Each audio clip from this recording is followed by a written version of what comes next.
Good evening, folks. At the beginning of November 2025, the U.S. Embassy website in South Africa, za.usembassy.gov, updated its information for the program for racial minorities suffering from unjust racial persecution in South Africa if they want to come over. Included in that update, they said that if you'd previously sent a statement of interest or presumably an email to PRM, so the 10th of February till the 12th of May, you could send an email. From the 12th of May until November, you could fill out a statement of interest expressing your interest in potentially becoming a refugee to the United States if you met the conditions. That update included a statement that if you previously completed a statement of interest, if you've not had an interview since you did the statement of interest, then you need to fill out the new intake questionnaire, which became available at the beginning of November. If you don't do the intake questionnaire, then you will not be contacted, essentially is what the embassy is saying. This may be an admission that they've kind of lost positive control over the cases, the case management, and reviewing these things. At least that's my analysis of it. Well, we do have a situation that's quite odd here, but I fear it might be more prevalent than we realize. One of the 59ers, the first refugees who came over on the 12th of May in that cohort, when they came over on a charter flight, and has resettled, someone I've met personally and been to their home. His sister also had a case. Now, I don't know if their cases were linked. I did speak to him earlier. I don't know if the cases are linked, but the bottom line is that she had not heard from anyone, no interview, no conversation, since she submitted the statement of interest back in May. She did the intake questionnaire and has been contacted since then, only to find out that her case, according to the records that RSC talked to her about, indicate that she had already resettled in the United States. How many times has this happened? We have to ask ourselves.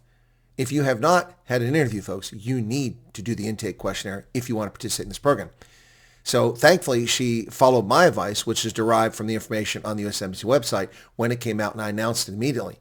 She followed my advice, and she now has her case being reviewed and in progress, but would never have come to America, never been a refugee, had she not followed that advice, because they had her listed somewhere as having already been resettled in the United States. This is insane, absolutely insane. Look, mistakes happen. And again, I attribute this to nothing malicious.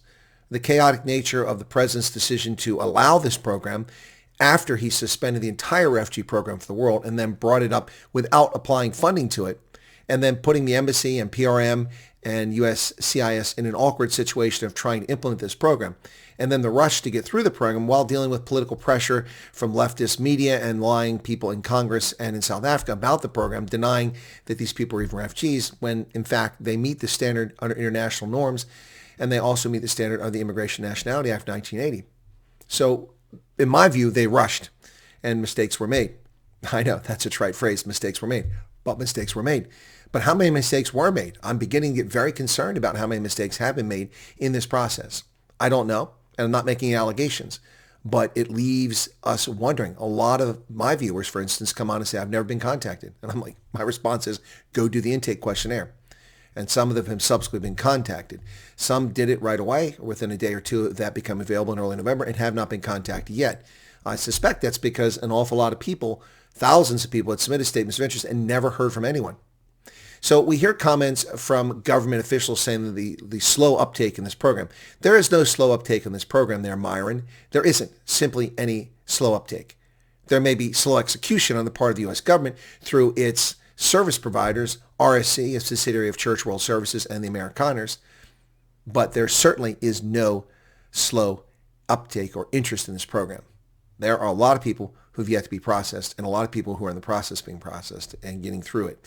So the bottom line here, folks, is that we have confirmation that a person who submitted a statement of interest and was never contacted for an interview, and this is months ago, mind you, May, June, July, August, September, October, November, 6 months ago, they submitted a statement of interest, no contact.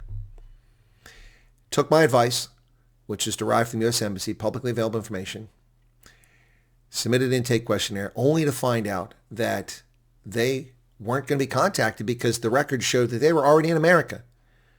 Now, that raises all kinds of questions about leadership and management, but I'm not going to get into that. The bottom line here, folks, is if you fall into that category, you need to submit the intake questionnaire. No questions asked. Just do it. Just do it if you want to participate in this program. Otherwise, you'll never get here. Simple as that. So there you have it, folks. Shocking discovery. But look, in a program like this, every odd thing that could possibly happen can happen. It's just the way things happen. It's a shame. It's the way things unfold.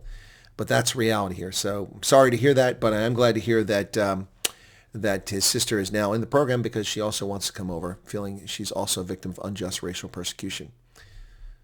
There you have it. Cheers, folks.